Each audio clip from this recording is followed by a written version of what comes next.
Ako si Dr. Jose Protasio Rizal Mercado y Alonzo Rialonda na nagsulat ng nobelang No Limitang Hire at El Filibusterismo na dahilan ng aking pagkamatay sa harap ng publiko sa pamahalaang kolonyalismo at naging instrumento upang bansang Pilipinas ay makalaya sa kamay ng mga Kastila.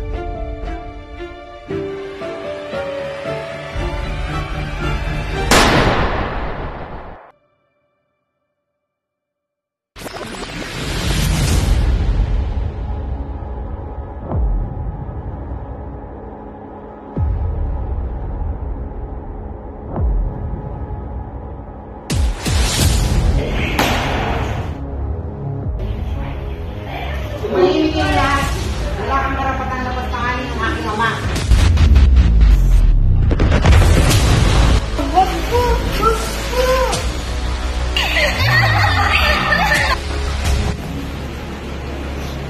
Isa kang hampas lupang Indo!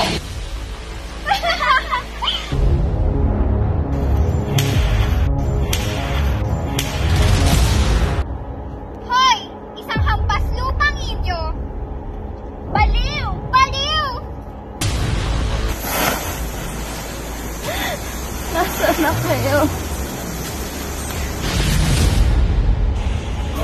Mga kaibigan, pinagagalak yung pakilala si Cristo may balang anak ng aking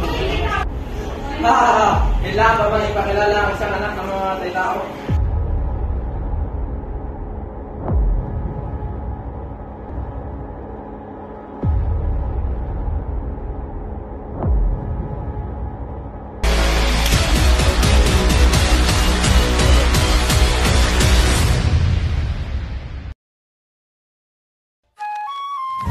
Mahal kong Maria Clara, muli akong nag-aarana sa iyo.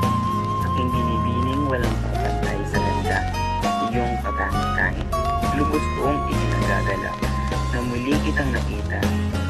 Ipinapangako ko na habang ipinaubaya ka sa aking mundo, mamahalin kita ng buong buo. Ako'y nagbitaw ng salita, naway tanggapin mo ang aking handog na pag-ibig para sa iyo. I must stay up.